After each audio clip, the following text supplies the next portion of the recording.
Vamos olhar as perguntas dos amigos. Como faz para achar esses baixinhos no mercado? Pergunta do Jackson Barbosa. Ele está se referindo ontem a uma situação trágica da minha vida, que foi uma briga que eu tive que me meter quando eu era adolescente e que eu acabei escolhendo o baixinho para bater. Mas enfim, a forma como eu faço para escolher, Jackson, isso é uma pergunta muito boa, porque muitas pessoas perguntam, como é que eu faço para localizar o papel mais importante, o melhor papel para operar no dia? A forma como eu faço basicamente é a seguinte, tá? Eu vou olhar os primeiros 10 minutos do mercado, e uma vez olhando os primeiros 10 minutos do mercado, eu vou procurar aqui na minha lista quais são os papéis que estão com a maior força no mercado, nessa abertura, com as maiores altas.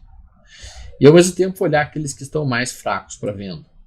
Se eu quiser operar naquele dia na ponta da compra, eu vou olhar os papéis mais na compra, como foi o que eu fiz na Ciel 3. Então eu li aqui no 10 minutos, a Ciel era um dos papéis mais fortes do dia, nos primeiros 10 minutos do dia, e tinha feito justamente esse parede de proteção.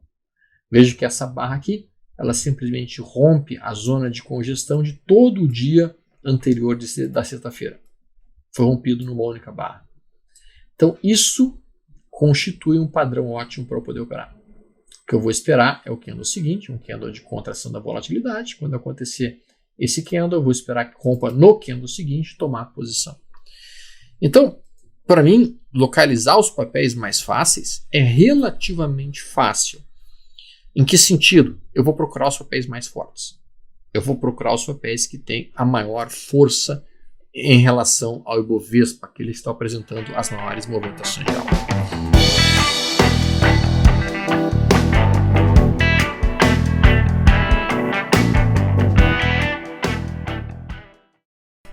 Como a gente lida a necessidade de ser disciplinado na aplicação do modelo operacional tomando sinais dados, mas correndo risco de arruinar o resultado do dia? Eu deveria considerar essa probabilidade de destruição da meta diária no próprio Trade System? Pergunta do Fábio. Muito boa pergunta do Fábio. Tá? Muito boa pergunta do Fábio. Existem duas maneiras de você lidar com essa possibilidade. Tá? A primeira maneira, bateu na meta, desliga o computador e sai. Essa é a primeira maneira. Bateu na meta do teu dia, desliga o computador e sai. Se tu desligar o computador e sair, você com certeza você estará já dentro da sua meta do dia. Ao passo que alguns traders, neste caso, começarem a ficar inquietos e diriam, mas Stormer, eu vou perder a chance de ganhar muito mais dinheiro. Eu vou perder a chance de poder fazer 2 vezes a minha meta, ou 3 vezes a minha meta. Alguns vão dizer exatamente isso. Normalmente quem diz isso não tem muita experiência de mercado. Tá? Não tem muita experiência de mercado. O que eu vou falar agora pode ser um negócio um pouco mais delicado de ser dito.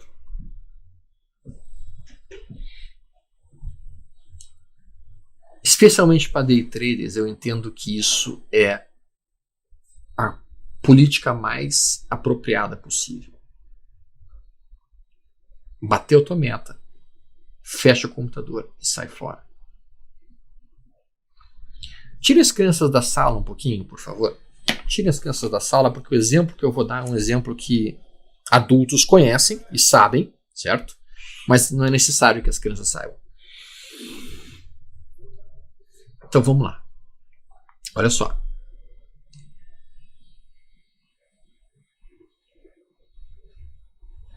O que é um trader de alta performance? Um trader de alta performance é aquele que busca atingir as suas metas correndo o menor nível de risco possível.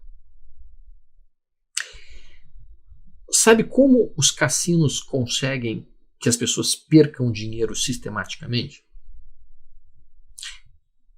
Elas conseguem porque muitas vezes o cara entra no cassino, faz 1 ou 2 apostas, ganha $1 milhão por sorte.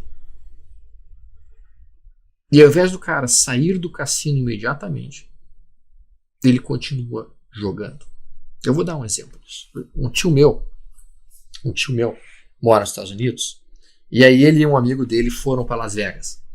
Chegaram em Las Vegas, meu tio tinha um carro bem legal, na época era um Maverick, um carro bacana, não, era um Mustang, ele tinha um Mustang, um carro legal. E aí eles foram para Las Vegas no carro dele, chegaram lá na sexta-feira, chegaram com $3.000, começaram a apostar, e quando viram, tava com quase $25.000. Isso na década de, como lá, 85, era muito dinheiro, muito dinheiro. Ainda hoje é muito dinheiro. Tava com $25.000. Aí os dois amigos se olharam, vamos embora daqui, voltamos felizes da vida. Estavam saindo. No que eles foram sacar o dinheiro, o gerente do cassino se aproximou e disse: ficamos muito felizes que vocês ganharam isso. Olha só, vocês estão hospedados aqui no hotel, né? Nós fizemos porque vocês tiveram essa felicidade, nós decidimos dar um upgrade para vocês. Vocês podem ficar na nossa presidencial até domingo. E aí meu tio e meu amigo pensaram: cara, nosso final de semana dá sorte, nós estamos super bem de vida. E decidiram ficar na presidencial até domingo. No domingo de noite, sabe o que aconteceu com ele? No domingo de noite, o cassino comprou a passagem de ônibus de volta dele para casa. Porque ele tinha perdido tudo o que tinha ganho e o Mustang dele. Cara, quanto mais tempo você ficar dentro do mercado, por impressionante que pareça, mais provavelmente você poderá olhar um ponto de entrada que não era um bom ponto de entrada. Você irá fazer um trade no momento errado, você irá fazer alguma operação errada e você vai perder dinheiro.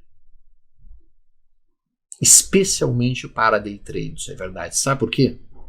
Cada minuto que você está olhando o mercado, a sua curva de desempenho vai caindo. A sua curva de desempenho, a sua curva de atenção, a sua curva de foco, a sua curva de melhor produtividade vai sendo perdida. Você vai cansando.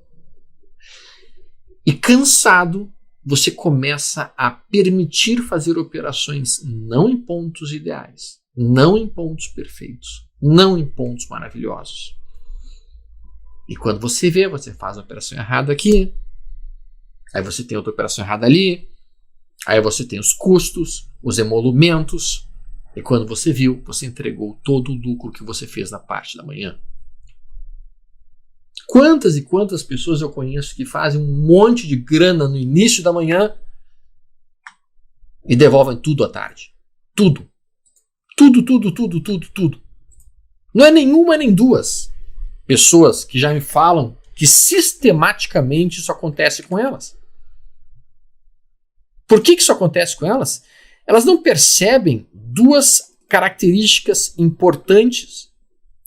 Primeira característica, a gente cansa. E cansado, a gente decide errado. Segunda característica, o mercado muda.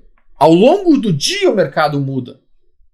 Então, muitas vezes, na parte da manhã, que tu estava entendendo a forma como o mercado estava andando, tanto é que tu acertou os teus trades, você vai operar na parte da tarde exatamente igual, mas o mercado mudou. E daí você leva stop. Mais do que isso. Quem que opera no período da tarde? Quem opera no período da tarde é quem perdeu dinheiro de manhã.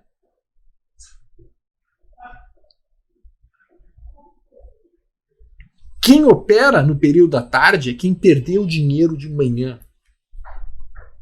E esse cara que perdeu dinheiro de manhã significa o quê? Que ele não sabe o que ele está fazendo, que ele está perdido. Então, pelo amor de Santo Crispim, entendam, botou dinheiro no bolso na parte da manhã, desliga a porra do computador, vai fazer qualquer outra coisa, liga um PS4 da vida, liga um Black Box da vida, Xbox, cacete a quarta, o que vocês quiserem jogar, vai jogar um videogame, vai, se lá sei eu, mas não fica operando. Se tu ficar operando, quem vai ganhar dinheiro é a corretora. E não você. Botou o dinheiro no bolso, acabou o teu dia, cara. Acabou. Vai descansar. Vai te preparar para olhar o próximo dia. E no próximo dia estar absolutamente descansado, fantástico, super bem e pronto para operar. Sabe qual que é a média de tempo que um trader consegue? Sabe qual que é a média de tempo que um trader, day trader, consegue manter o foco total e atenção? Um excelente trader, 1 hora e 15 minutos. Depois de 1 hora e 15 minutos, o cara começa a perder performance. Perdendo performance, começa a entregar dinheiro ao mercado.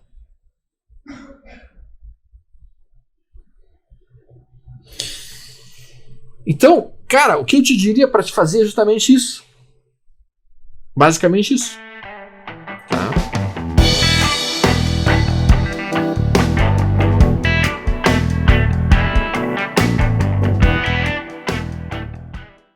Vocês precisam começar a desenhar o gráfico de vocês. Vocês querem deixar de ser analfabetos gráficos, analfabetos de gráfico? Vocês querem realmente aprender a ler um gráfico? Vocês querem realmente aprender a entender o que um gráfico está dizendo para vocês? Se vocês querem de fato fazer isso, então eu vou lançar um desafio para vocês. Desafio. Tá? Vocês escolham um ativo. Escolham um ativo.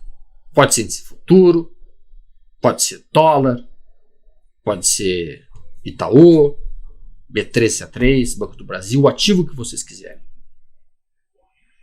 Comprem um papel milimetrado gigantesco e começa a construir candle por candle. Máxima, mínima, abertura, fechamento. Máxima, mínima, abertura, fechamento. Máxima, mínima, abertura, fechamento. De um gráfico de 60 minutos. Façam isso por 2 semanas. 2 semanas. Enquanto vocês estiverem desenhando os candles, tu vai pensando tamanho da amplitude da barra de queda, quem é que está dominando o mercado, se é a compra, se é a venda, se tem sombras inferiores, se não tem sombras, se tem sombras superiores, onde é que estão as zonas de resistência, onde é que estão as zonas de suporte, e aí tu vai começar a operar de verdade. Não é pegar uma resposta pronta, que é o que o gráfico hoje nos softwares nos entrega, uma resposta pronta, e usar isso. 2 semanas, é só o que tu precisa para realmente aprender a ler um gráfico. Para realmente identificar quando tu tem uma perna forte de alta, quando tu tem um forte movimento de alta, seguido de um forte movimento de baixa, seguido de uma lateralização. Isso vai ser extremamente útil para vocês, pessoal. Extremamente útil para vocês. O cara que, por exemplo, está acostumado a desenhar gráficos e construir seus gráficos, por exemplo, ele vai ter anotado essa primeira barra aqui de alta. Ele vai ter anotado essa segunda barra aqui de alta. Depois vai anotar uma terceira barra de alta. Depois ele desenha esse inside bar aqui. Ele está vendo quem está dominando esse mercado é a pressão de compra. Aí ele desenha essa outra barra de baixa aqui. E ele está entendendo que os vendedores tentaram empurrar o mercado aqui de novo. E se os vendedores tentarem empurrar o mercado aqui de novo, eles automaticamente vão colocar o stop das suas operações vendidas acima dessa máxima. Então ele sabe que se romper essa máxima é uma compra. Porque ele está lendo estes candles. Ao mesmo tempo, ele vai ter visto, ele vai ter desenhado a seguinte situação. Ó, mercado rompeu a máxima. Aí aqui ele faz a ruptura da máxima do dia e ele dá um recuo de 2 candles. E daí ele rompe a máxima do dia de novo e daí ele afunda. Aí ele perde a mínima do dia aqui e daí ele dá um repique de 2 candles. Aí ele afunda mais uma vez e perde a mínima do dia, que nem ele fez aqui. E depois que ele faz isso, o que ele faz? Ele sobe reto. Isso aqui, esses dois toques, 1, 2, 1, 2, esses dois toques, ele teria visto. E mais, ele viu que isso aconteceu nos últimos dias, direto, tirando sexta-feira. Olha aqui, ó. 1, 2, porrou. 1, rompeu a máxima. 1, 2, afundou. Novamente aqui, ó. 1, perdeu o fundo. 2, porrou. O mercado está sistematicamente repetindo o mesmo padrão. E olha no dia anterior. 1, 2, afundou. Agora eu pergunto, isso aqui, esse padrão aqui, que não é um topo duplo, porque não, os topos não estão no mesmo nível, é um topo seguido de topo mais alto e depois afunda. Isso aqui não é exatamente isso aqui invertido? Fundo, dispara. E não é exatamente isso aqui que a gente está vendo aqui? Topo, topo e afunda. E não é exatamente o que nós vimos hoje aqui? Topo, topo e afunda, depois fundo e sobe. O mercado está se repetindo. Só que se tu olha isso pronto na tua tela, entregue pelo software, que aqui no caso é Nelogical, que é Trid, cacete a quarta, Flashart, cara, tu não vai conseguir ter esse poder de leitura. Porque tu não está raciocinando em cima de cada candle que está sendo construído.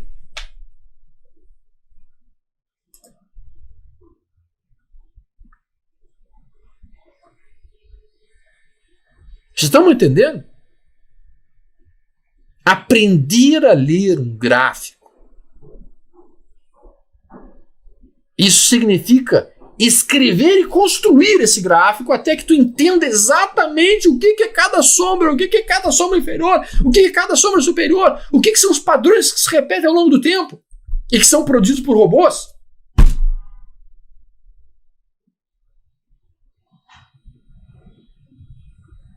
E uma vez entendido que o dia hoje é rompe o topo, desce, rompe o topo de novo e afunda, olha o que o mercado fez aqui de novo, ó.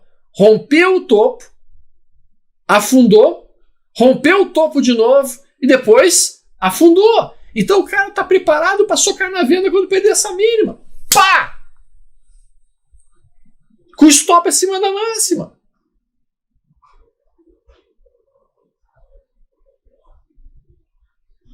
Agora, o que eu vou dizer é a mais pura verdade. Se vocês ficarem achando que algum dia vão ter esse tipo de sensibilidade de mercado, apenas olhando o gráfico pronto na tela, esquece. Nunca terão. Este tipo de sensibilidade tu tens quando tu começa a desenhar o gráfico e tu vai pensando sobre ele. Ah, olha só, rompeu o segundo topo, perdeu a mínima, veio embora, afundou. Fez isso aqui de novo, fez isso aqui de novo. Tá se repetindo esse padrão. Ah, olha só, perdeu o fundo pela segunda vez, disparou para cima. Fez aqui, fez 2 dias atrás, fez semana passada. Aprendi o padrão.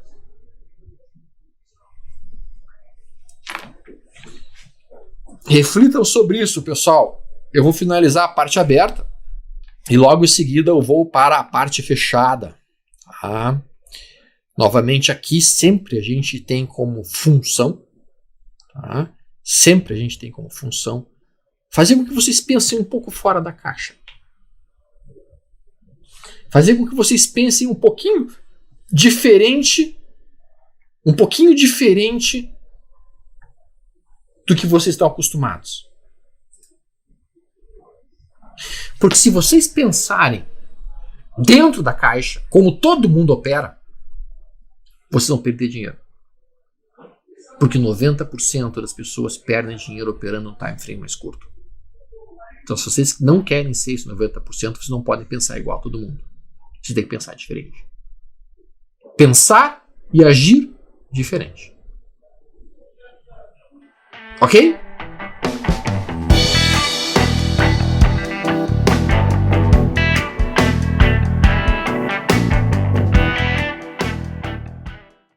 Pode usar o estocástico para procurar topo em tendência de alta? Não, Calbelo. Não é uma boa estratégia. Não é uma boa estratégia. Tá? Isso porque o estocástico sozinho, quando o mercado está numa forte tendência de alta, ele não consegue, ele vai ficar muito tempo aqui nessa região. Ó. Muito tempo nesta zona. Então, como ele fica muito tempo nessa zona, realmente ele não é uma figura perfeita para a localização de topos, a não ser que você utilize divergências. Aí você vai ter um resultado interessante. Observa. Este topo aqui, certo? Ele é seguido de um topo mais alto, concorda comigo? Como é que a gente sabe que isso aqui é um topo Stormer? Bom, a gente sabe que isso aqui é um topo no momento que a gente tiver um candle seguinte que tem a sua máxima abaixo do prévio. Então isso é um topo. Muito bem. Então, se isto é um topo, e isto é um topo, e esse aqui também é um topo, observa o estocástico em um nível mais baixo que o anterior. Isso é uma divergência baixista. Na zona de 80. Muito bem. Como é que eu fazia minha venda nesse caso? Bom, aí sim você poderia pensar em fazer uma venda na perda dessa mínima aqui, utilizando essa divergência baixista. Com o seu stop, neste caso, eu colocaria sempre o meu stop acima da máxima do candle que teve a sua mínima rompida. E aí o alvo dessa operação, a forma como eu faço o alvo, tá? Obviamente, eu pego os 3 candles que formaram o topo 1, 2, 3, esses 3 candles aqui, essa amplitude inteira, e eu ploto para baixo. Sendo então o meu alvo 100% desses 3 candles para baixo. O alvo estaria aqui, em 105,257. Essa é uma forma de usar o estocástico para procurar por topos. A outra forma de procurar o estocástico, de usar o estocástico para procurar por topos, e vê bem, essa forma não é infalível. Mas é um ombro, cabeça, ombro dentro do próprio estocástico. A outra forma de usar o estocástico para procurar topos, tá? Não é daí numa tendência de alta, é numa tendência de baixa de um time frame mais longo. Aí fica fantástico. E a última maneira de fazer isso é colocando bandas de Bollinger.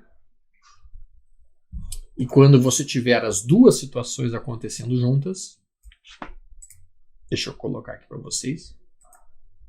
Quando você tiver um papel fechando na máxima, e é literalmente fechar na máxima, com uma barra ampla, furando a banda superior da Bollinger, com o estocástico lento sobrecomprado, como é o caso aqui. Então fecha na máxima, estocástico lento aqui em cima, você começa a procurar por um candle de reversão, provavelmente teria feito uma venda na perda da mínima deste candle, stop acima dessa máxima, levou um stop, e daí quando aparece um novo sinal de reversão aqui, mais uma venda. Mas é perigosíssimo. Eu raríssimas vezes faço isso. Tá? Tentar achar topo em tendência de alta é pedir para perder dinheiro. É pedir para perder dinheiro. Tá? Por isso que eu procurei não operar aqui essa venda, não estou muito fanático por operar essa venda, justamente porque eu entendo que o cenário aqui não era fácil para fazer uma venda tranquila, era uma venda perigosa, e por isso que eu não a fiz. Eu só costumo operar sinais de venda quando eu tenho um Joy de Napoli fácil de ser operado na venda, aí eu utilizo a ferramenta para isso. Mas daí não é o estocástico, logicamente. O estocástico não é a melhor ferramenta para localizar topo, sem dúvida alguma. O estocástico é um oscilador. Isso num papel que está em tendência de alta. Né? O estocástico é muito bom para localizar um topo num papel que está num time frame superior em baixa. Eu vou mostrar aqui um exemplo, e isso vai sempre facilitar a vida. Eu tenho uma ideia de que os exemplos eles acabam sendo mais eficientes em termos de didática do que simplesmente eu falar. Tá? Então vamos lá. Deixa eu pegar aqui. Vou pegar aqui um ativo que esteja numa tendência de alta. Só um minuto, pessoal.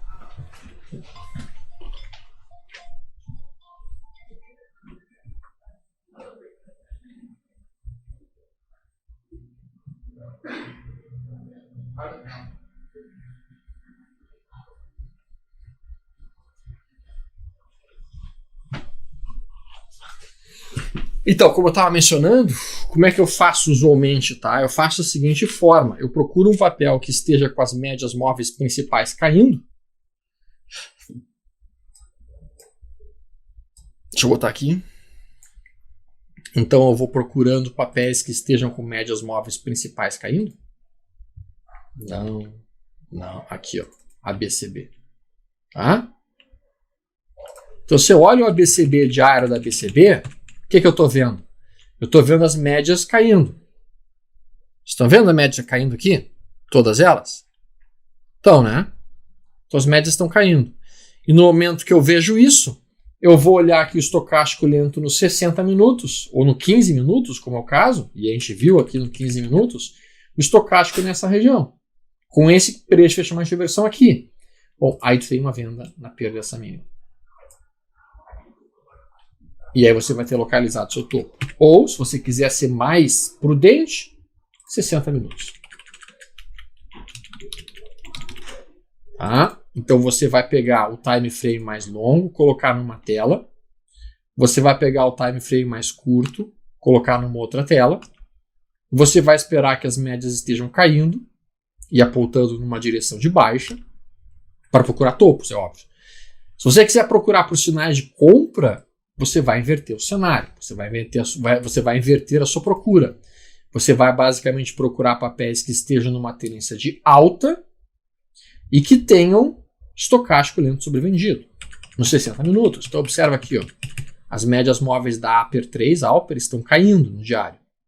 Aí você entra nos 60 minutos e nos 60 minutos você olha o estocástico lento nesta região sobrecomprado e aqui é uma venda. Papel com menor liquidez fica mais difícil, né? Deixa eu pegar um papel mais líquido para facilitar a visualização de vocês.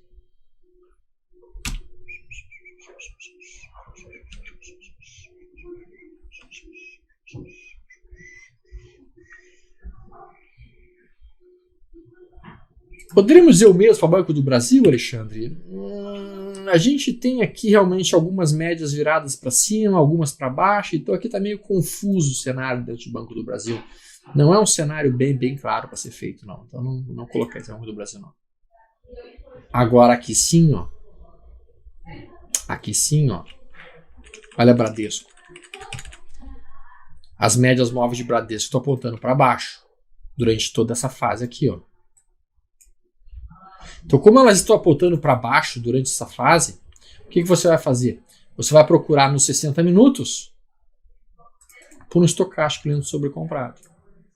E quando você entrar no sobrecomprado do estocástico lento, você vai perceber basicamente, aqui está ele, ó, este candle aqui, ó.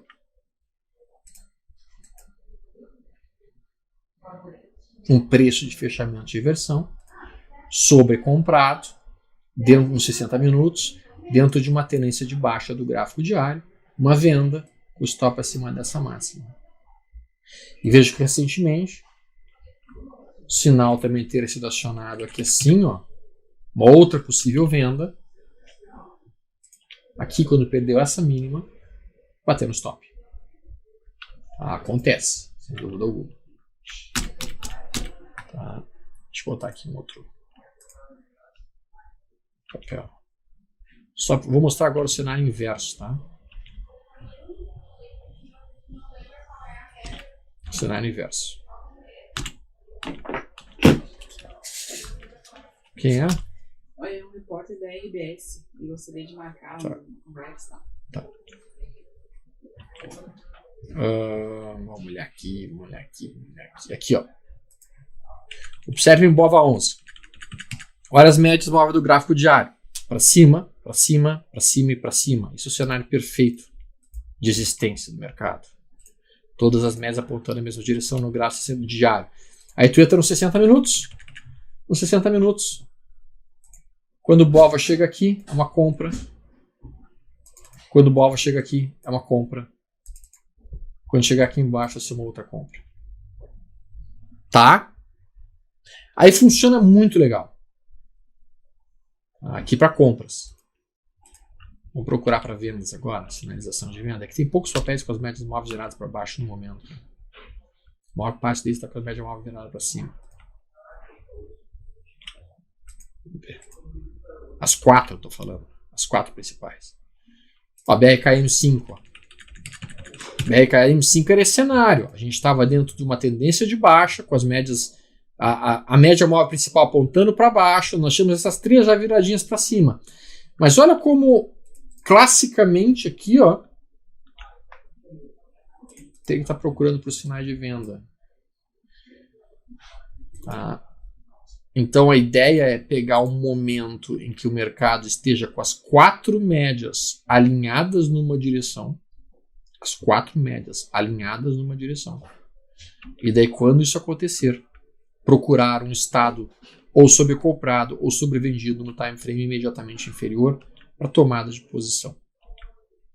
Então a gente consegue ver um exemplo bem claro disso agora. O CESP. As 4 médias viradas para cima. Tudo que nós precisamos é um estocástico lento sobrevendido nos 60 minutos. Então, esperaremos ele recuar, chegar aqui embaixo, fizer um candle de reversão, virar para cima, e daí tá feito o nosso trade. Daí tá feito o nosso trade.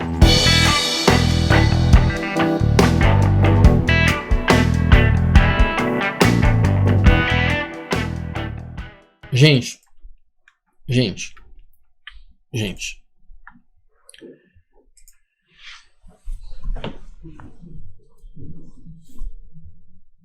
A pergunta que foi feita sobre Vivar é uma pergunta feita por quem aprendeu análise técnica clássica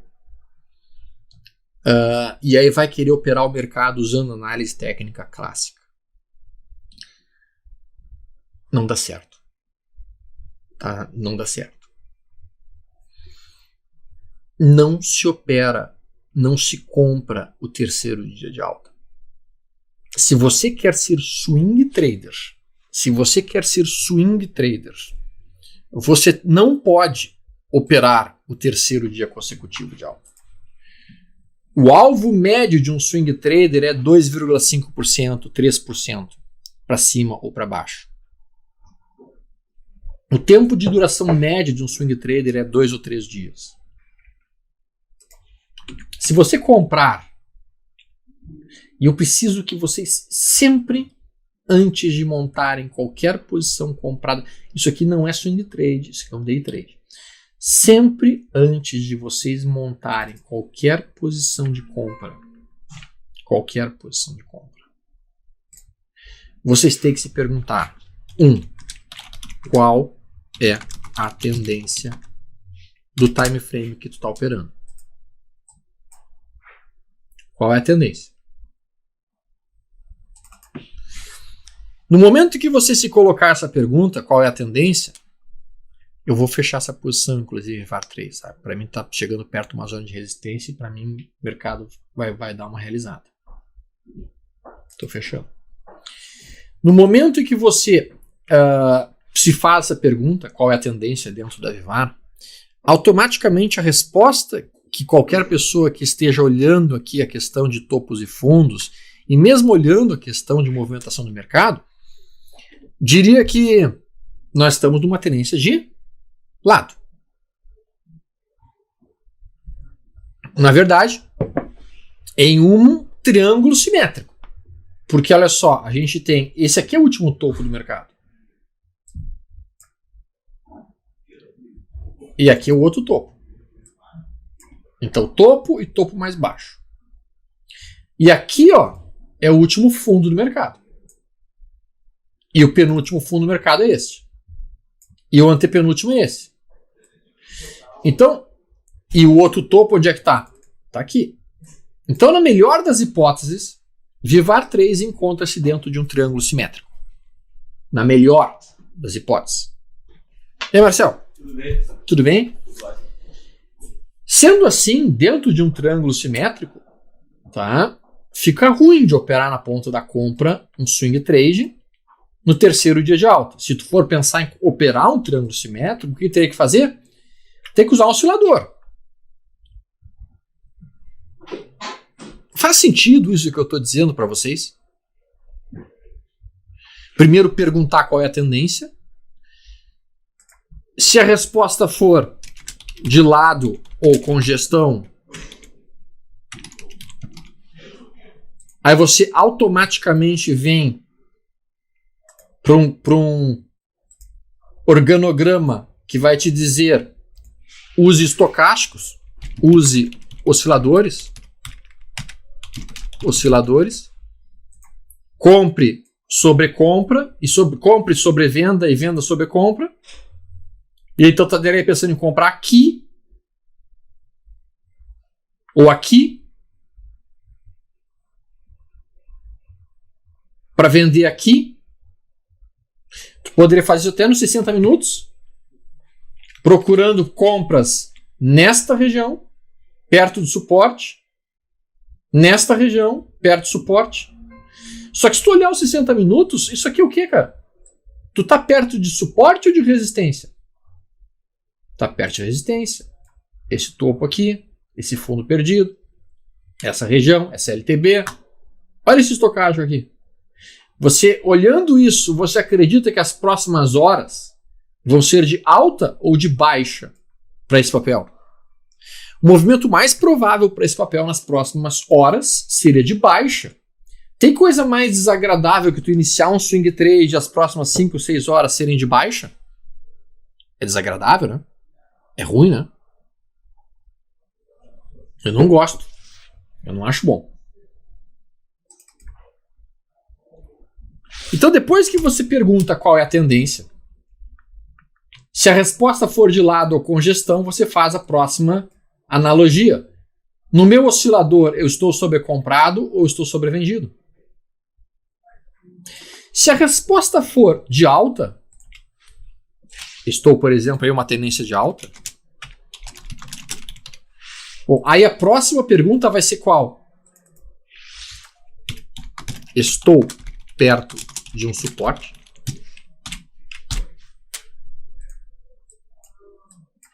Se a próxima pergunta for respondida com estou perto de um suporte, a resposta for sim, você tem uma compra. Se a resposta for não, porque eu estou no terceiro dia de alta, ou no quarto dia de alta, ou no quinto dia de alta, ou mesmo longe de zonas de suporte sensíveis, não tem nada a fazer. E mesmo que eu tenha conseguido uma resposta sim, estou perto de uma zona de suporte, eu vou fazer uma próxima pergunta, que é: tenho um candle de risco? O que quer dizer com tenho um candle de risco?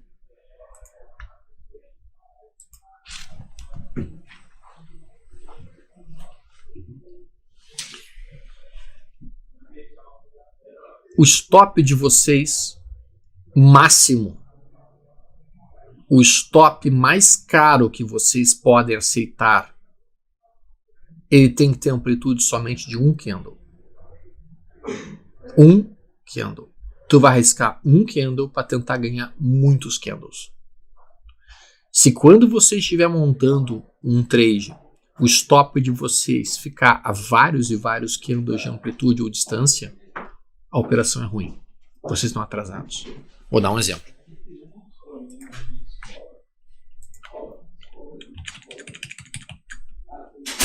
Se você está olhando o mercado aqui, ó, nesse ponto, e você está entendendo que existe ainda uma tendência de alta, por exemplo aqui, porque as médias móveis 17, 34 e 80 estão subindo, a média móvel de 4 está um pouquinho virada para baixo, mas isso tudo bem, é uma filha mal criada. O próximo candle faz este sinal que já demonstra a pressão de compra acontecendo. O próximo candle faz esse sinal que já é um sinal de compra. Você poderia pensar, cara, vou comprar aqui, esse filha mal criada, vou colocar o meu stop abaixo da mínima desse candle, um candle de risco,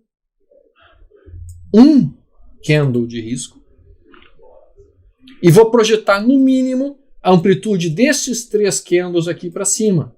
O meu alvo, realizar parcial, e depois 2 vezes meu alvo para cima. Entrada, alvo, trade feito. Candle. Candle. Aqui é uma compra. Aqui é uma compra. Aqui é uma compra. Aqui não é compra. Porque se eu comprar aqui, onde é que está meu stop? Aqui embaixo. Mesmo aqui, ó, eu tenho vários amigos que têm o infeliz costume de tentar comprar esse tipo de coisa aqui. A chance disso dar um problema é brutal. É brutal. Por que ele é brutal? Porque o teu stop, o único stop plausível está embaixo daqui, cara. Não. Veja que aqui até funcionou bem a operação. O cara que comprou aqui até se deu bem. Mas isso aqui é o que menos provavelmente acontece. Então, novamente, gente, aqui, ó, para mim não é compra. Eu estou grudado numa zona de resistência. Eu estou pensando talvez até fazer uma venda de swing trade para empurrar o mercado para baixo de novo, para ganhar uns 2,5% e daí esperar o próximo sinal. Tá?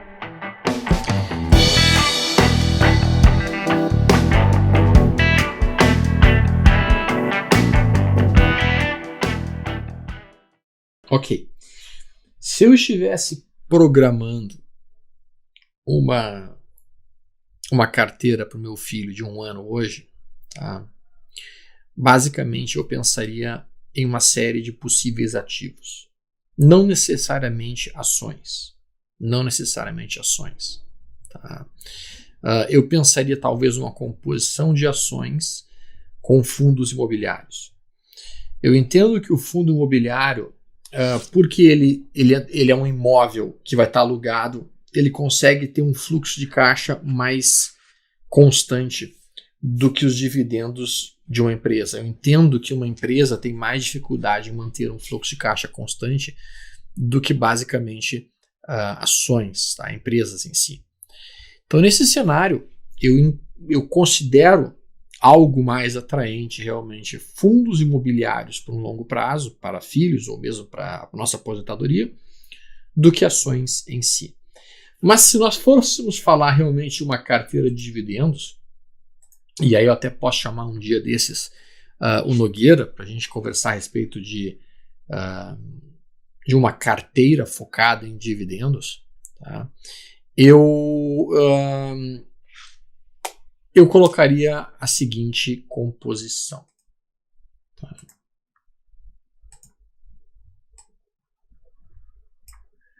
Vamos colocar aqui.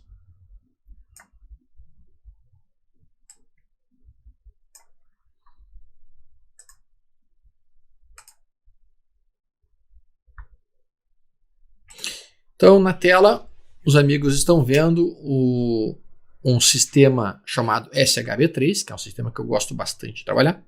O SHB3 ele é uma ferramenta que tem como objetivo realmente oferecer os resultados e os balanços de fundamentos de diferentes empresas, de diferentes ações. Tá? E aqui, uma das coisas possíveis de ser feita realmente é criar filtros e dentro desses filtros estabelecer, por exemplo, que você quer apenas que seja localizados papéis que estão com um dividend yield, um dividendo maior do que 0,5% ao ano. E daí com isso você tem um filtro e feito o filtro, esses seriam os papéis que estão pagando mais, teoricamente, do que 5% ao ano em dividendos nos últimos balanços, nos últimos, digamos assim, períodos. E daí aqui a gente tem realmente uma grande quantidade de possíveis ações, uma grande quantidade de possíveis ativos, como nós estamos vendo aqui. Esses ativos são de diferentes setores também. A gente tem, por exemplo, CER3, o setor de educação, que pagou no último balanço 11,43%. A gente tem Vivid, que é do setor de telecomunicação, pagando 10,64%. A gente tem TRPE, Transmissões Paulista, pagando 9,8%. A gente tem BRDT3, que é distribuidora de combustíveis, pagando 9,33%. A gente tem Itaúsa, pagando 9,21% no último ano. A gente tem FESA, pagando 9,12%, fertilizantes. A gente tem Brasil Seguradora, pagando 8,96% no último ano, nos últimos semestres.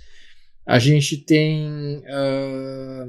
tudo isso são empresas de diferentes setores, que eu acho que é uma coisa importante quando a gente constrói realmente uma carteira, ter uma diversificação nos ativos que nós estamos trabalhando.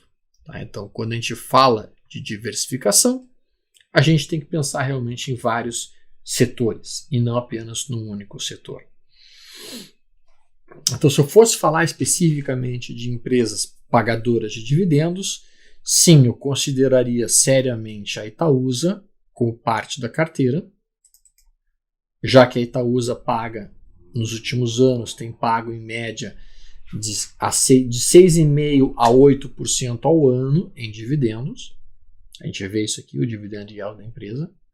Ao mesmo tempo, a gente tem observado realmente o lucro líquido da empresa cada vez melhor, crescendo nos últimos anos, uma tendência de alta. O patrimônio líquido da empresa também crescendo, o que me permitiria colocar imediatamente a Itaúsa dentro de um rol de ações que me atrairiam. Olha o endividamento da empresa caindo, tá, para uma possível carteira de dividendos. Além da Itaúsa, que é uma empresa a quem eu realmente gosto muito dos múltiplos, eu também teria que considerar, por exemplo, uma Transmissões Paulista, que tem um fluxo de caixa relativamente estável, tá, que está dentro de um setor já consolidado, tá, e dentro desse setor consolidado, oferecendo, inclusive, bons dividendos. O passivo circulante está estabilizado, como a gente está vendo. O lucro líquido está crescendo, como a gente está vendo. O patrimônio líquido crescendo, como a gente está vendo. E o nível de pagamento de dividendos da empresa em torno de 7, 8, 10% ao ano. Então essa seria uma empresa que também me atrairia, tá, por uma eventual carteira de dividendos em si. Eu não sou fã de carteira de dividendos, sendo muito franco. Eu não gosto de selecionar minhas ações pelos dividendos que a empresa paga. Eu gosto de selecionar as ações da minha carteira, mas pelo potencial de crescimento que a empresa tem, pelo potencial de crescimento que eu entendo que o setor que aquela empresa está apresenta. Mas observe os resultados da CER3. A CER3 vem apresentando em termos de dividendos. Ela nunca foi uma grande pagadora de dividendos. Neste ano pagou. Então, como a gente tem um outlier aqui, um ponto completamente fora da curva, eu não incluiria a CER3 numa lista de papéis para pagar dividendos, porque isso aconteceu uma única vez. Não significa que vai voltar a acontecer várias vezes. E aqui a Enat3. Enat3, a gente vê que ela vem pagando bons dividendos no último ano, neste ano atual também. Quando a gente entra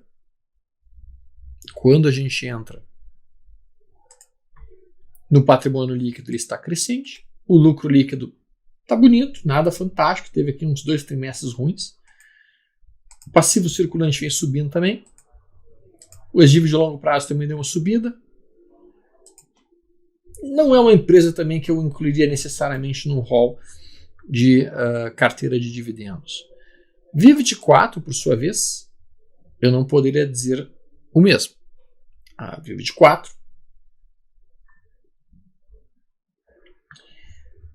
paga dividendos legais nos últimos anos, tem pago em torno de 6%, 7%, 8%.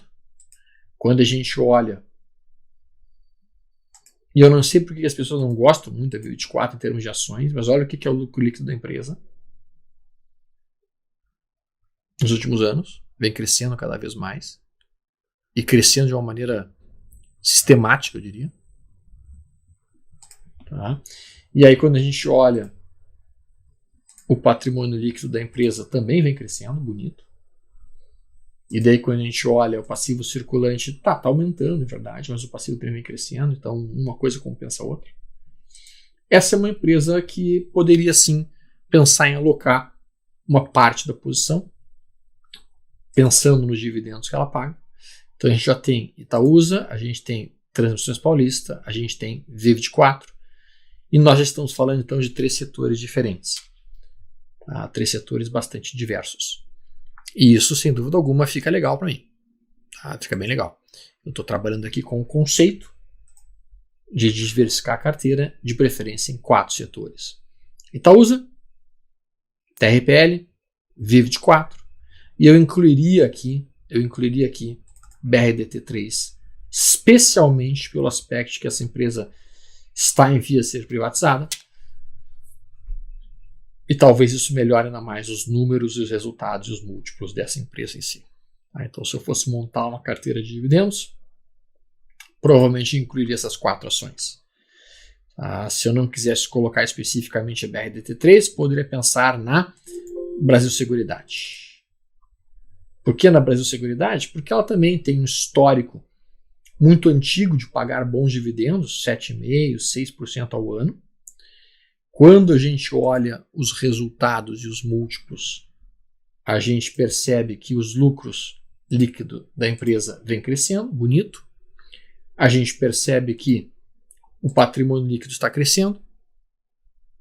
E a gente percebe que esta é uma empresa que tem um potencial de crescer os seus dividendos cada vez mais. Então essa é uma outra alternativa, até porque ela também tem potencial de ser privatizada, podemos por assim dizer. E ela incluiria-se dentro da minha carteira por um prazo mais longo. Mas honestamente falando, a TAI 11 também é uma outra alternativa, né, dentro do setor elétrico. Uma outra alternativa, a TAI 11. Paga excelentes dividendos há vários e vários anos, também tem um fluxo de caixa relativamente consolidado. O que me preocupa, e aí é um aspecto do momento atual de vida que o mundo existe, é a possibilidade de nós estarmos enfrentando disrupções tecnológicas que venham a prejudicar seriamente empresas. Então, qual é a empresa que eu tenho certeza que vai continuar existindo daqui a 10 anos? Qual é a empresa que eu tenho certeza que vai existir daqui a 18 anos? É uma pergunta justa, porque nos últimos anos nós temos visto empresas que antes eram consideradas verdadeiras cash cows, verdadeiras vaquinhas leiteiras que pagavam excelentes dividendos, e simplesmente essas empresas deixaram de existir porque as inovações tecnológicas que surgiram mataram essas empresas. Então nós não estamos livres disso acontecer no mercado. Não estamos livres de acontecer, deles descobrirem alguma coisa fantástica que venha simplesmente acabar completamente com um setor inteiro da economia, com uma empresa inteira da economia. Por isso que eu prefiro realmente empresas que tenham vários setores, empresas que abordem vários setores. Eu entendo que esse tipo de empresa, as empresas que têm vários diversos setores dentro dela, como a Itaúsa tem, né? Elas acabam sendo um pouco mais prudentes nesse sentido. E aí eu procuro trabalhar realmente em empresas que tenham mais de uma fonte de renda. A gente viu recentemente que empresas que antes eram muito, muito sólidas começaram a desaparecer. Começaram a desaparecer. E aí eu consideraria realmente fundos imobiliários, porque eu entendo que imóveis eles vão continuar não apenas existindo, mas ao mesmo tempo as pessoas vão continuar alugando esses imóveis. E obviamente esse tipo de carteira também tem que ser atualizada de tempos em tempos. Tu não vai comprar uma carteira e vai esquecer e nunca mais vai olhar, porque o imóvel também vai envelhecendo ao longo do tempo. O Jedi está comentando que antigamente falavam compre Petro e esqueça, né? Exatamente, né? E é um fato, né? Se falava muito isso, compra Petrobras, esquece, porque afinal de contas Petrobras é petróleo sempre vai existir, vai ficar cada vez mais caro, e não é o que a gente está vendo, né? Mesmo a Cielo, mesmo a Telemar, ou seja, a gente tem várias empresas aí recentemente que simplesmente começam a deixar de fazer sentido ter em carteira. Deixar de fazer sentido ter em carteira. Porque o setor que elas estão trabalhando não é mais um setor tão bom, porque as coisas não estão mais tranquilas naquele setor, porque simplesmente as inovações tecnológicas estão produzindo disrupções, até mesmo o Itaú, por exemplo. Quem não nos garante que o Itaú não vai começar a ter dificuldades com o crescimento dessas fintechs de banco, por exemplo, Banco Inter, Original, Nubank e assim por demais. O que nos garante que Itaú não vai ter tanta dificuldade é que eles são espertos no sentido de estar diversificando a sua holding. A Itaúsa procurou comprar o quê? Alpargatas, procurou comprar LQ Cross, Duratex, coisas que estão fora do setor financeiro, e ao mesmo tempo a própria Itaú tem comprado inúmeras fintechs, justamente no intuito de com isso conseguir, sob vários aspectos, manter a sua rentabilidade, manter a sua existência relativamente garantida. Então essa é uma das dificuldades que existe aqui no Brasil, a criação de carteiras de longo prazo.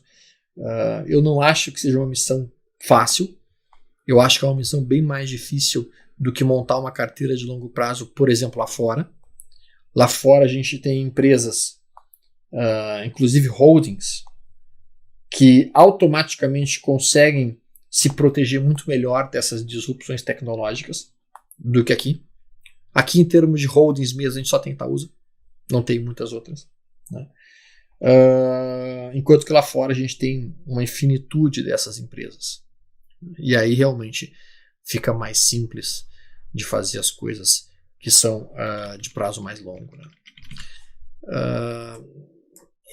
Enfim, eu entendo a tua preocupação, eu também tive essa preocupação quando a Carol nasceu, quando a minha filha nasceu, e basicamente a forma como resolvi isso, a forma como eu procurei resolver isso, foi realmente Itaúsa.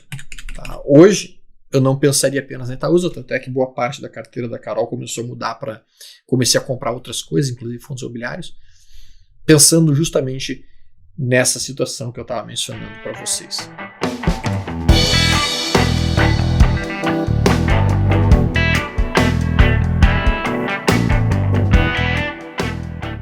Qual é a maior dificuldade, o maior erro que eu penso que as pessoas infelizmente cometem? Elas acham que elas podem aprender um único sistema operacional e utilizar esse sistema operacional para operar todos os papéis do mercado. E não é assim que funciona. Não é assim que funciona. Tu vais ter que testar se o sistema operacional que você decidiu operar, se ele funciona naquele papel. E mais do que isso, se ele funciona naquele time frame que tu escolheu. Vocês estão percebendo a quantidade de minúcias que precisam ser aprendidas por um trader?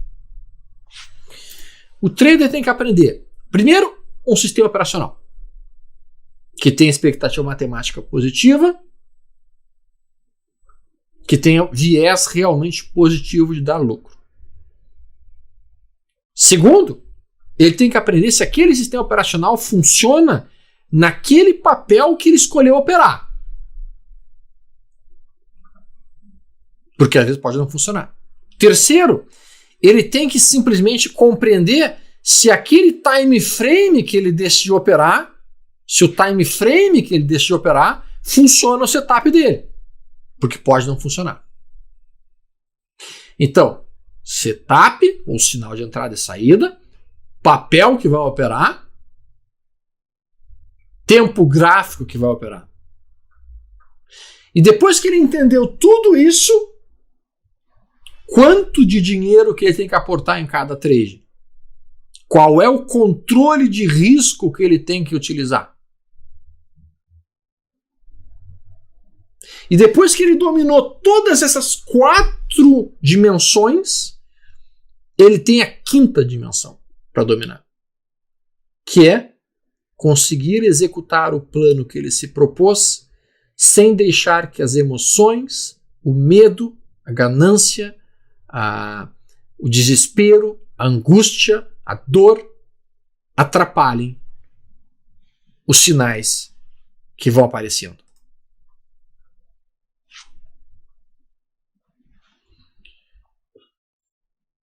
Quanto mais longo o período operacional que o trader decidiu trabalhar, mais tempo ele vai ter para refletir sobre aquilo que ele está fazendo, se é o correto, se é o certo. Quanto mais curto o período operacional que o trader tem para operar, ou para decidir, mais rápida é a tomada de decisão e evidentemente, mais risco o trader vai estar assumindo. Sófocles tinha uma frase muito legal em que ele dizia o seguinte, isso há uns 2000 anos atrás: decisões rápidas são decisões inseguras. E quando você entra no time frame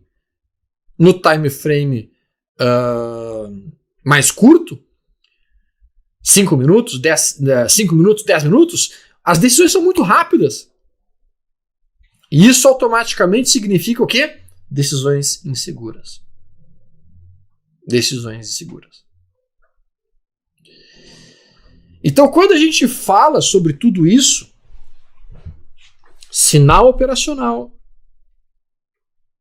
papel escolhido, time frame escolhido, controle de risco escolhido, entra o 5º elemento, digamos assim, do trade, o controle emocional para executar o trade.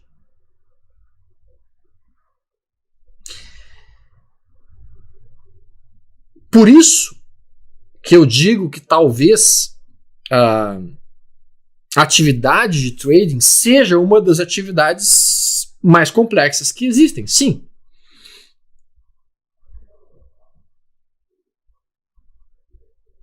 Mas olha só. Se eu sou médico e eu estou numa emergência e entra um paciente que levou um tiro, ok? Quantas variáveis eu, como médico, preciso estar computando no meu cérebro ao mesmo tempo para decidir quais são as medidas e condutas adequadas que eu tenho que tomar para salvar a vida desse sujeito? Dezenas, né? Eu tenho que estar pensando, cara, preciso de um exame de imagem, não preciso. Teve lesão de baço, não teve lesão de baço, lesou o fígado, não lesou o fígado. Eu tenho que estar pensando 500 coisas diferentes ao mesmo tempo também. Se eu sou um engenheiro e tenho que estar pensando em construir um prédio, eu também tenho milhares de variáveis para construir, para verificar se aquele prédio é viável ou não é viável. Então todas as profissões, elas implicam em inúmeras variáveis que precisam ser dominadas plenamente para que a gente consiga tomar as decisões de uma maneira absolutamente correta. Ou o mais correta possível.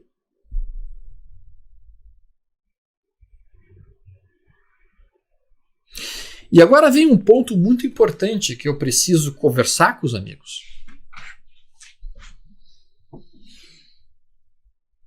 Porque isso já aconteceu comigo uma vez. Eu lembro de uma vez que eu estava, ainda como residente da cirurgia geral, eu estava no pronto-socorro, num domingo de manhã.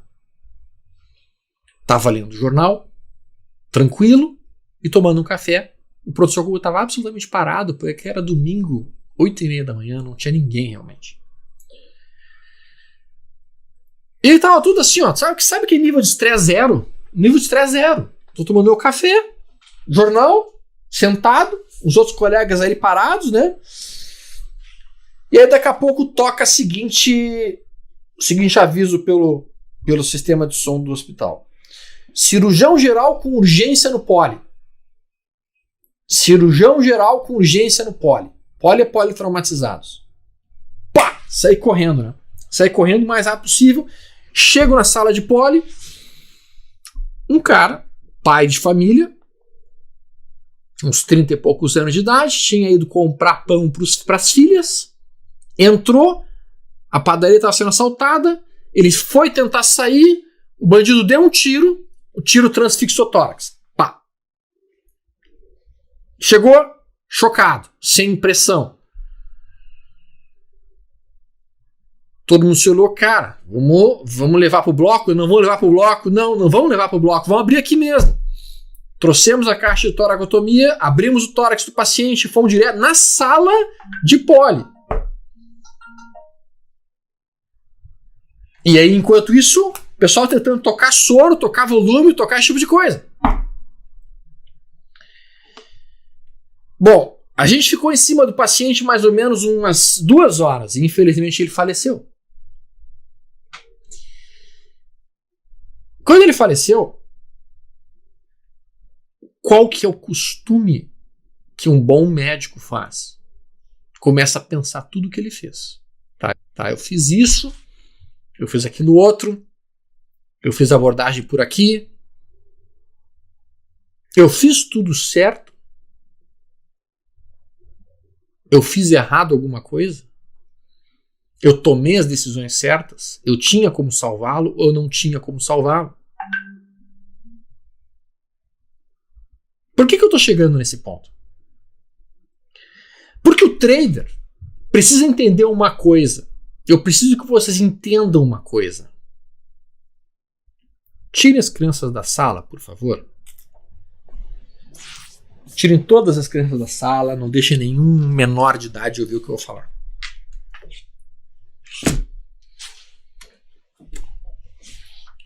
Volta e meia, eu vejo alguns traders reclamando que foi estopado, reclamando ou com medo do stop, com medo que vai acionar o stop.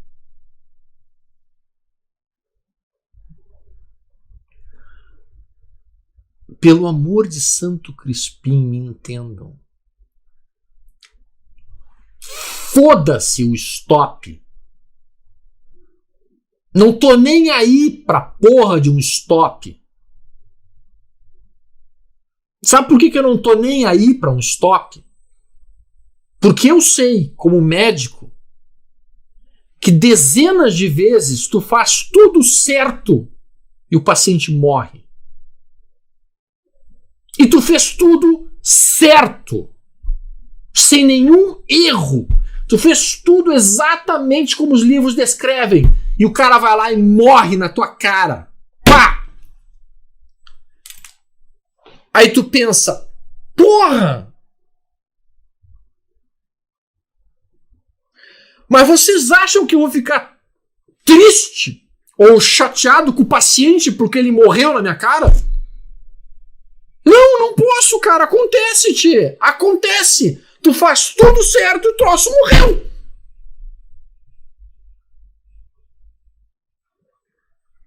E dentro do trade, exatamente igual, cara. Tu faz tudo certo e às vezes o mercado vai lá e te estopa. E daí que estopou, cara?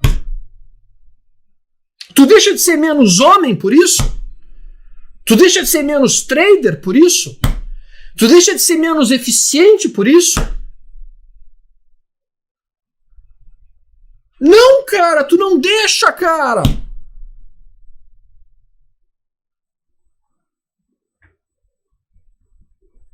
Só que eu vejo os caras olhando pro stop Como se ele estopar aquele trade, acabou o mundo dele. Não, não acabou o teu mundo se tu for estopado, cara. Tu não vai morrer por causa disso.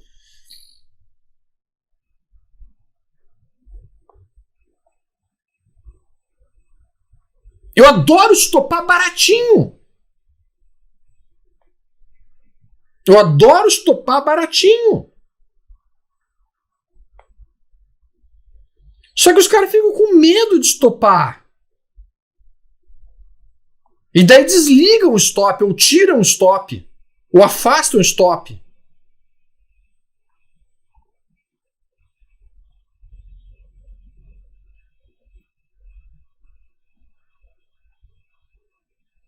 Vocês estão me entendendo?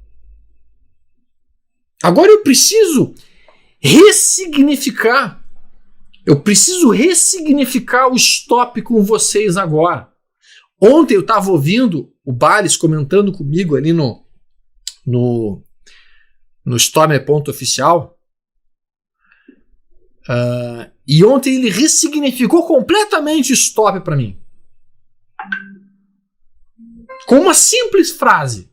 Que eu vou dizer para vocês hoje, que não pôde assistir a nossa conversa que eu tive com o José Bales ontem, vai lá no Stormer.oficial e assiste 14, 15 minutos. Muda a vida do cara. Tá? Muda a vida do cara. Mas qual foi a ressignificada que ele deu para mim? E que eu achei fantástica? Ele disse o seguinte: Alexandre, numa guerra, qualquer general pega um monte de tropas, vai lá e faz um ataque. Tu pode escolher qualquer general teu para atacar. Porque atacar, ainda mais se tu tem maioridade numérica, é uma barbada. Mas, se você tiver que retirar as suas tropas, se você tiver que fazer uma recuada, tu vai ter que chamar o teu melhor general. Porque o teu melhor general é quem vai conseguir fazer a recuada com a menor perda de humana possível, com a menor perda de material possível, com a menor perda de terreno possível. Então, para recuar, tu tem que chamar o teu melhor general. O que significa o recuo dentro do mercado? Para acionar os stops, tu tem que chamar os teus melhores generais. Os melhores traders stopam curto. Porque eles minimizam perda de material humano, perda de material bélico e perda de terreno. Com isso, tu começa a olhar o stop como uma atitude absolutamente lógica, com uma atitude certíssima e corretíssima, e tu começa a perceber, cara, faz sentido. Faz sentido. Sim, faz sentido. Isso se chama ressignificar as coisas. Isso é uma técnica utilizada muito em terapia cognitiva. Isso é muito utilizado em terapia comportamental cognitiva, que é a especialidade do Bales. Isso é fundamental para o trader.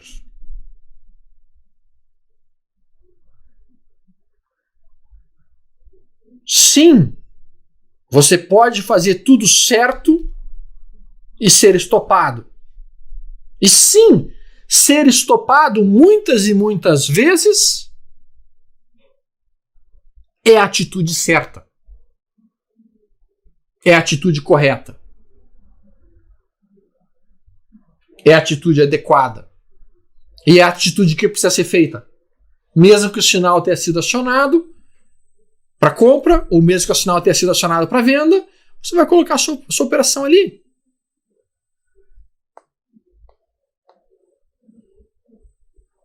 Vocês estão entendendo o ponto que eu quero chegar com vocês? O ponto que eu quero chegar com vocês é tentar livrar vocês dessa culpa, desse receio de acionar o stop. Eu conversei com o pessoal lá na... A gente fez eu apresentei 2 aulas recentemente que eu acho bastante interessante que todos os amigos assistam, que são as aulas de reabilitação para trader. Procure ali, aula reabilitação para trader. São 2 aulas comigo, vocês podem procurar no YouTube aí, tá? E nessas 2 apresentações eu bati muito nessa tecla. Muitas vezes um trader não quer acionar um stop, não é pela perda financeira. Não é pela perda financeira. Tá? Muitas vezes o trader não quer acionar um stop, porque acionar o stop, para ele, lembra-o de todas as vezes, subconscientemente, logicamente, na sua vida inteira, de todos os erros que ele cometeu. De todas as cagadas, de todas as burrices, de todas as coisas, de todos os equívocos, de todas as mancadas, de tudo que cometeu na vida. E aí quando tu aciona aquele stop, bate aquela sensação de que tu errou o trade, e aí todo aquele flashback volta. Todo aquele flashback volta.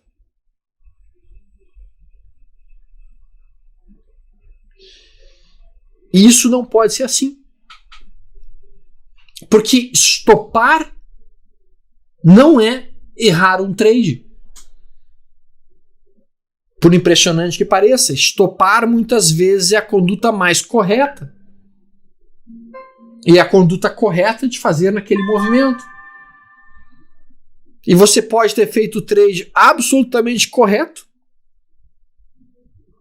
só que deu stop. Assim como você pode fazer todas as medidas necessárias, corretas, para salvar a vida do teu paciente, e infelizmente, por um desígnio de Deus, ou lá sabe-se lá por quê, ele morreu.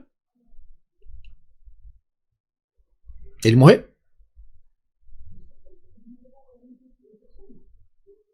Pode acontecer.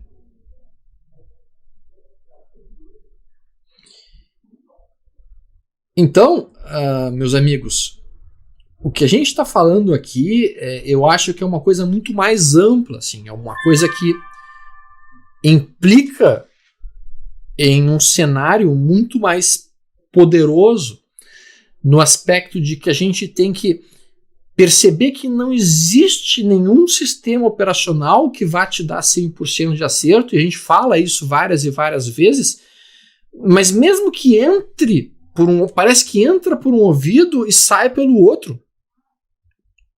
Tá? E a maior parte das pessoas encara o stop como um erro pessoal.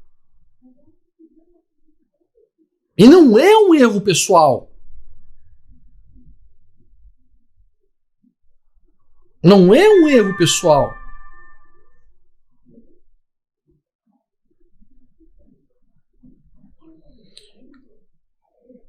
Quando a gente fala sobre isso, a gente deve sim pensar muito na questão do jogo de basquete. Operar no mercado é muito parecido com jogar basquete. Quando você está jogando basquete, você sabe que o seu time vai levar cesta. Qual é o time de basquete que termina um jogo sem levar uma cesta? O Dream Team americano, quando jogou contra o Brasil, levou cesta. Não é? É. Então, se o Dream Team levou cesta, mesmo sendo o Dream Team, nós temos que entender que um time de basquete, ele encara o jogo de basquete de que forma? Nós vamos levar cesta, sem nenhum problema. Só que nós vamos tentar fazer mais cesta do que a gente levou.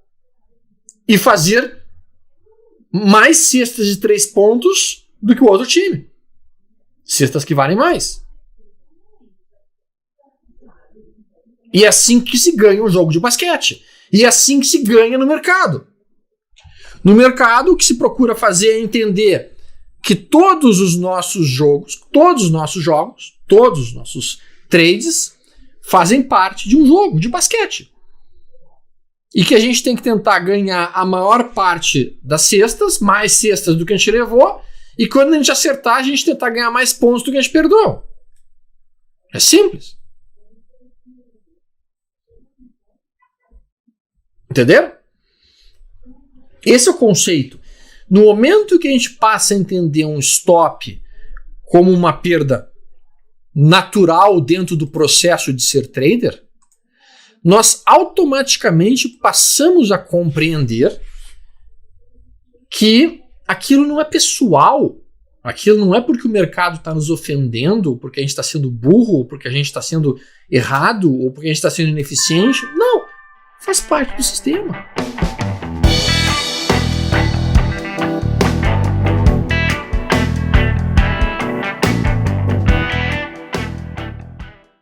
Outro dia um amigo meu me perguntou, cara, por que tu entrega tanta coisa de graça no teu canal, lá no História.oficial? E por que tu entrega tanta coisa no Café Tricoeções? Gente, eu tô no mercado desde 98.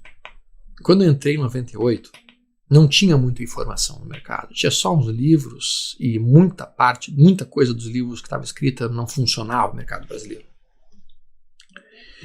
Porque a liquidez, como eu mencionei, inclusive eu fiz um vídeo recentemente lá no meu canal sobre isso, a liquidez é completamente diferente.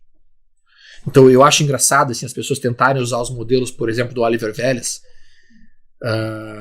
que opera num gráfico de 2 minutos na Apple, eles tentam usar 2 minutos aqui no Brasil. Não funciona, esquece.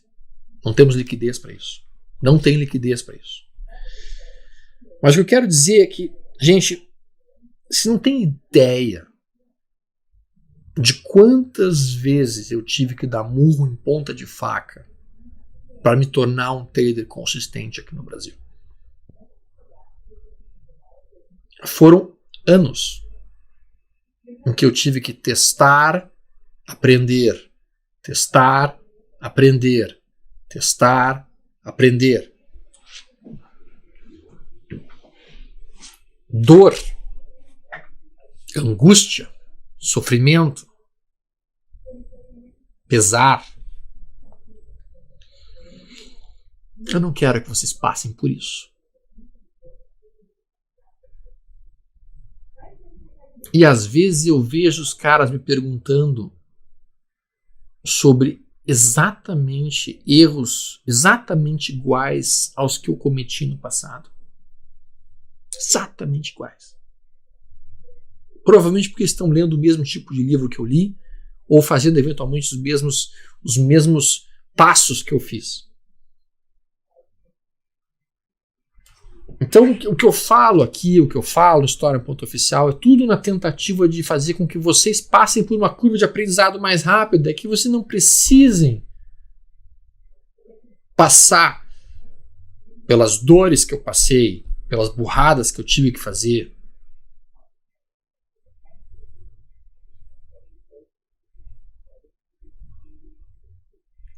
Muitas das coisas que eu falo aqui, eu gostaria de ter ouvido lá em 98, lá em 99, lá em 2000. Teria me poupado alguns milhares de reais. Alguns milhares de reais. Então, eu desejo a todos vocês um excelente final de semana. No domingo, 19 horas, nós teremos um chat de position comigo, em que a gente vai falar um pouquinho sobre operações no time frame semanal.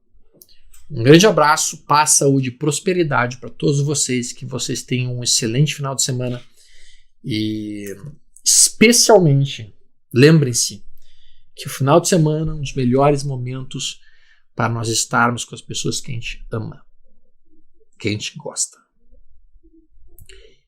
E não percam esta oportunidade. Eu tenho visto cada vez mais as pessoas de uma maneira errada, totalmente errada, não aproveitando as pessoas que amam. Vou dar um exemplo. Agora no almoço. Como você sabe, aqui em Porto Alegre é feriado, né? E aí eu fui almoçar aqui num restaurante aqui perto, que tem uma praça mais aqui assim na frente, né? E eu tava almoçando e eu vi um pai, acho que ele devia ter uns 36 anos de idade, por aí, 36 por aí, com um filho pequenininho, e o filho segurando a mãozinha dele, né? E caminhando, e o filho queria explorar o mundo, o filho queria aprender as coisas, o guri mal tava conseguindo caminhar, né, direito, meio que trombalhando, né?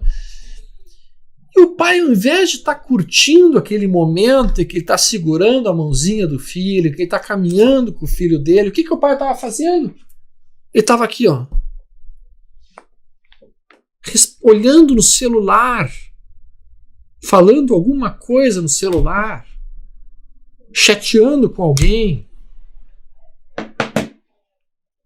Cara, a vontade que deu, assim, a vontade que me deu foi chegar pro cara e falar: cara, não faz isso, cara. O teu filho vai crescer, cara, vai crescer rápido, cara. A maior saudade que eu tenho é de poder carregar no colo a minha filha. Não perde essa oportunidade, cara. Joga essa porra de celular na puta que... Joga na esquina esta merda. Curte cada segundo que tu tem com ele. Façam isso nesse final de semana.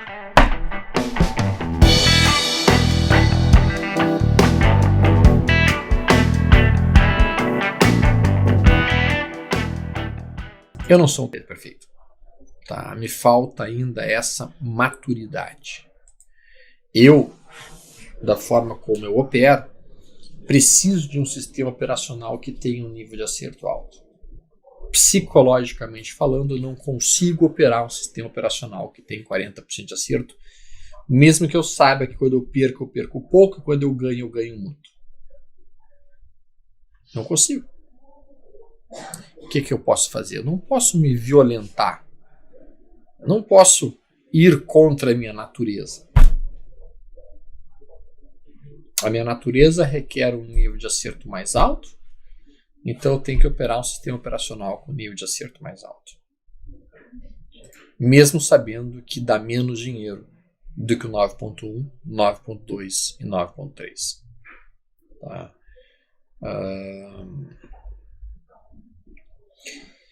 Professor, o senhor acha que entrar no stop do 9.2 e 9.3 seriam mais rentáveis? No caso, os traps, afinal o 9.3 falha, mas o stop não.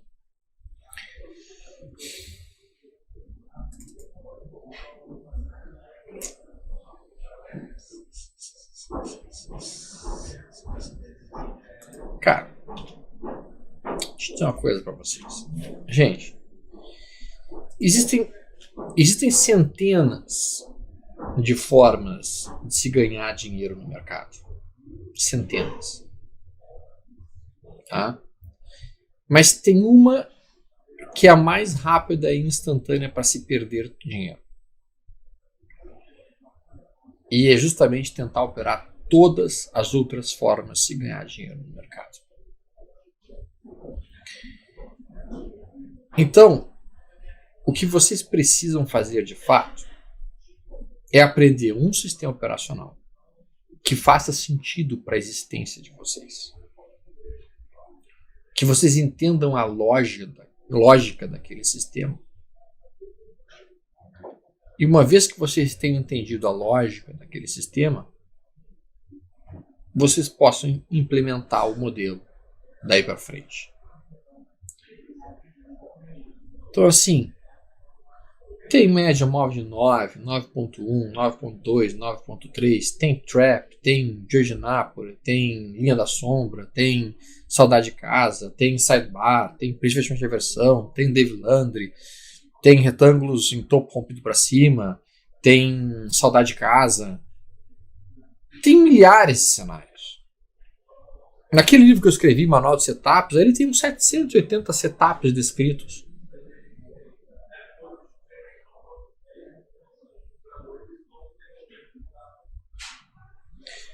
Mas é um erro que eu vejo que os traders cometem porque eles querem operar todos. Os caras querem operar todos os setups que tem. Aprende setup novo, tá operando amanhã. Aprende setup novo, tá operando amanhã.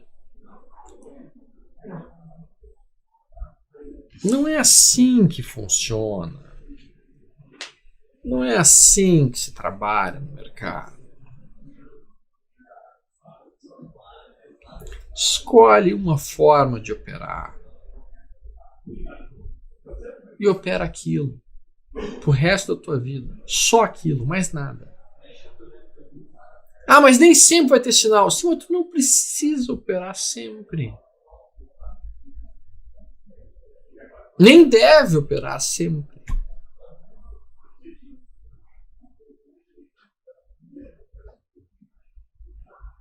Tem alguns amigos meus que vivem só com saudade de casa.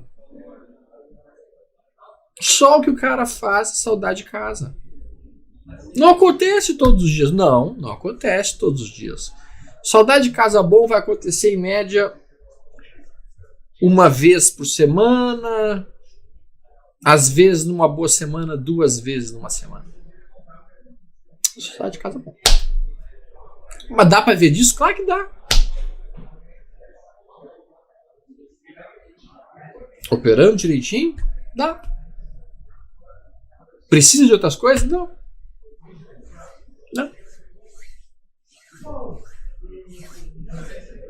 Mas como é que eu vou viver do mercado, Tony? Isso é outro erro que as pessoas fazem. Tu não vai viver do mercado dos trades que você faz.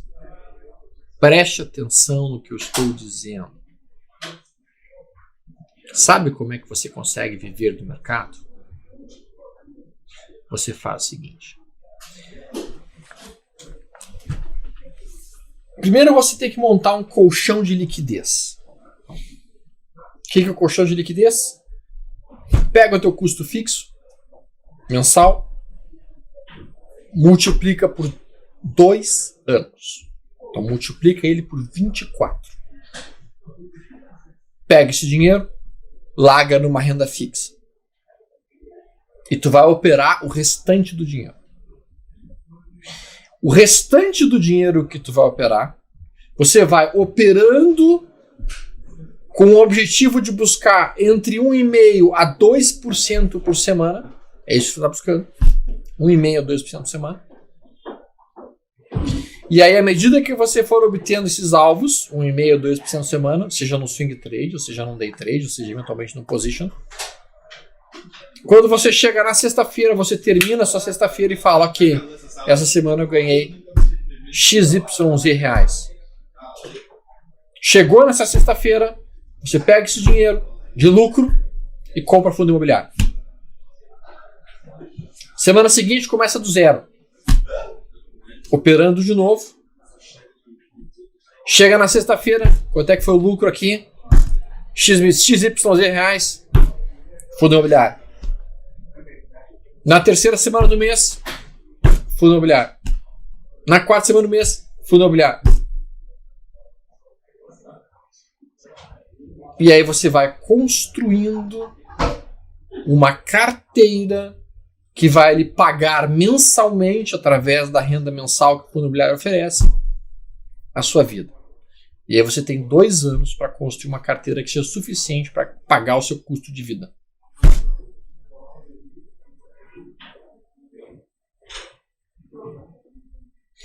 Vê bem o que eu falei. 1 a 2% por semana.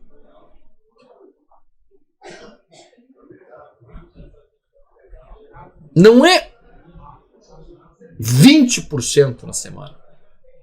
Não é 50% na semana. Não é enriquecer em uma semana ou em um trade. Você não vai enriquecer em um trade. Esqueça de enriquecer em um trade. Quem te falou isso te mentiu. Quem te falou isso te vendeu uma ilusão. O que você faz, basicamente, é 1%, 2% por semana. Pega esse lucro, traz para o fundo imobiliário. Deu o proveito imobiliário, tu reinveste. E aí sua carteira vai crescendo. E daí você vai ganhando muito dinheiro. Vocês querem ver uma coisa que me deixa extremamente chateado? Uma coisa que me deixa extremamente chateado foi um dos primeiros vídeos que eu lancei lá no Stormer.oficial, lá no YouTube, foi como construir uma carteira de ações.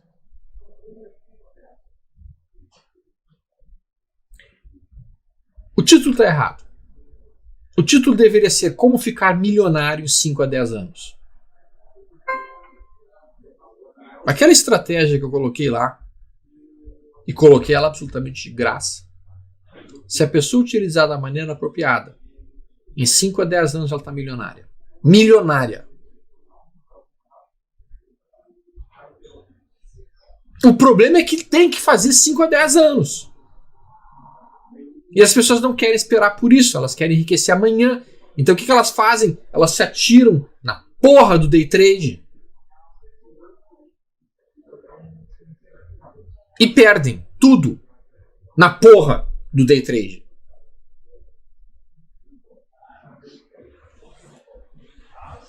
Quando poderiam ganhar muito dinheiro operando num prazo mais longo. Mas aí tu lança aquele vídeo, ninguém olha, meia dúzia de gato pingado dá uma porra de um like, porque parece que dói apertar a porra do dedo pra dar um like naquela merda.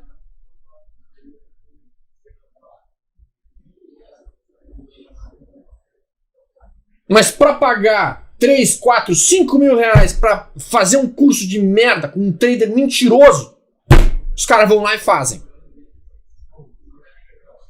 Com um trader que nem deve operar.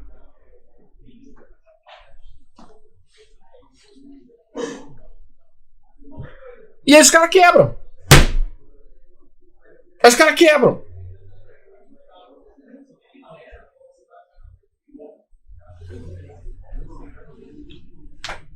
Então assim, gente, a maneira mais fácil de vocês quebrarem, vocês entrarem no day trade, a maneira mais fácil de vocês ficarem milionários é pensar em longo prazo. Estudando os pontos de entrada, estudando os pontos de saída de prazo mais longo, tomando posições, realizando parcial, reduzindo o risco.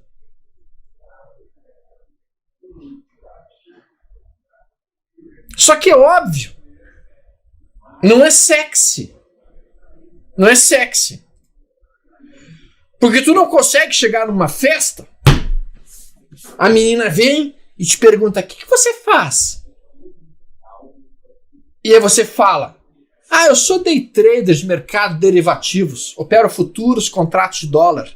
Cara, a mulher se joga em cima de ti assim, vem cá! Porque é sexy pra caralho ser day trader.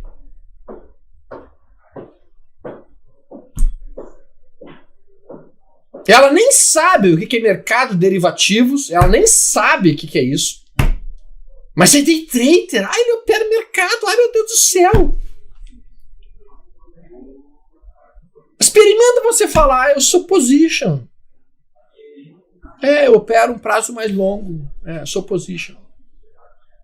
Ela vai lá, tu é o quê? Como é que é? Prazo longo? Do quê? Sai daqui! Não é sexy. Operar num prazo de 5, 6, 7, 8 meses. Vou dar um exemplo para vocês. Lame 4.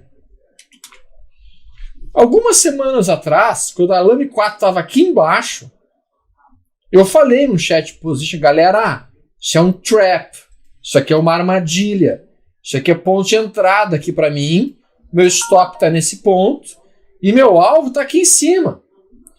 31% acima. No gráfico semanal, cara, isso é tão óbvio esse retângulo. Esse retângulo que está fazendo aí, ele é tão óbvio, mas tão óbvio, que nem um cego deixa ele de ver esse retângulo. O cara pode ser cego, ele bota os dedinhos na tela do computador e ele encontra a porra do retângulo. E daí o cara faz 32% em 19 dias, não, que foi mais, em 95 dias. E aí vamos ser bem francos. Quantos day traders fizeram 30% em 90 dias? Não fazem.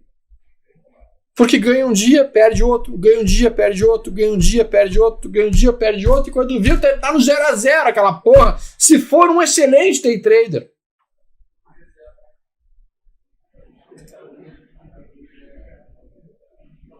BTOW3, vamos longe.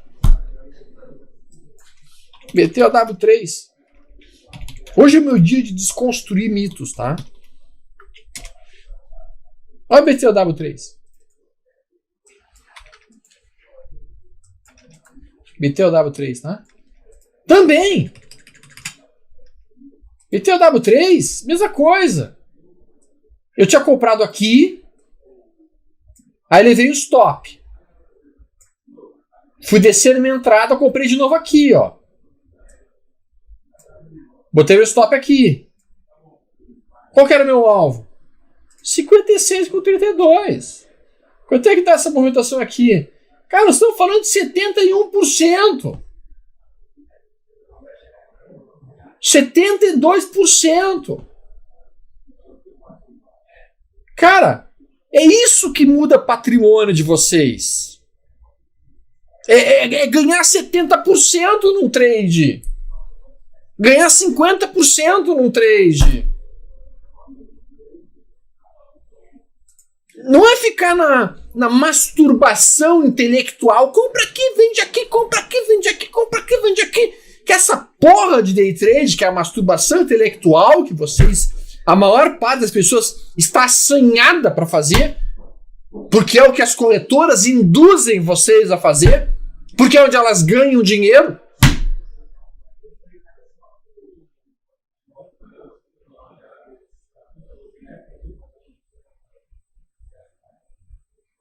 Certo? As pessoas ficam tudo excitadas pra ser day trader, porque é sexy pra cacete.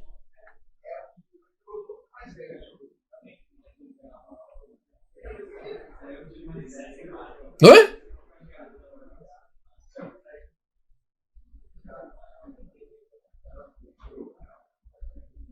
Só que, cara, eu quero que vocês parem e pensem seriamente, gente, seriamente.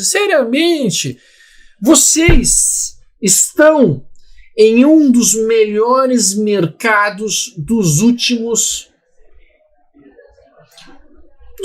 15 anos. Mercado melhor do que ele está agora só em 2003, 2004, 2005. Esse é um dos melhores mercados que existe para se ganhar dinheiro hoje por causa da tendência de alta primária, secundária e terciária. E se você está perdendo dinheiro agora, você está fazendo merda. Você está operando tudo errado. O que te ensinaram está tudo errado. Para tudo. Para tudo. Não pode estar perdendo dinheiro nesse mercado, cara. Não pode estar perdendo dinheiro neste mercado. Se está perdendo, está fazendo errado. Para de operar instantaneamente. E volta para o estudo. Vamos voltar. Vamos revisar. Vamos ver o que a gente está fazendo, porque tem uma coisa seriamente errada aqui. Seriamente errada aqui.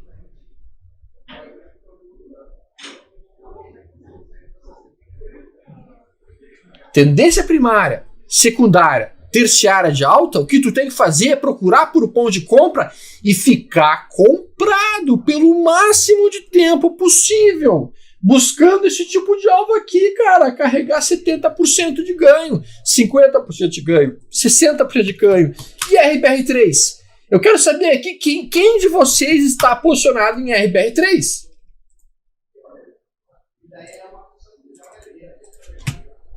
o que é essa tendência de alta. Olha o que é essa tendência de alta. Olha o que esse papel está fazendo. Critério de excelência Carolina. Desde que o papel foi lançado, já subiu 327%. Em 2 anos e meio.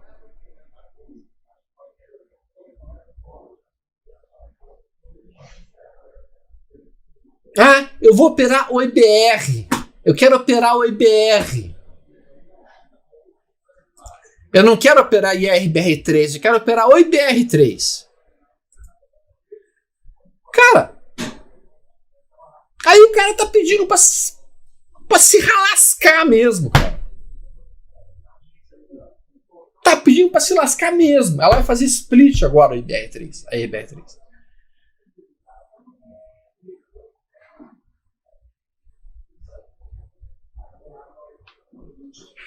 Então, assim, gente, compreendam, numa tendência de alta, cara, não tem por que tu operar no curtíssimo prazo. Pelo contrário, você tem que operar no longo prazo. Você tem que deixar o trade evoluir. Você tem que deixar a movimentação acontecer. Sem pressa de sair. Esse é o melhor setup que existe na vida de vocês. Uma tendência de alta.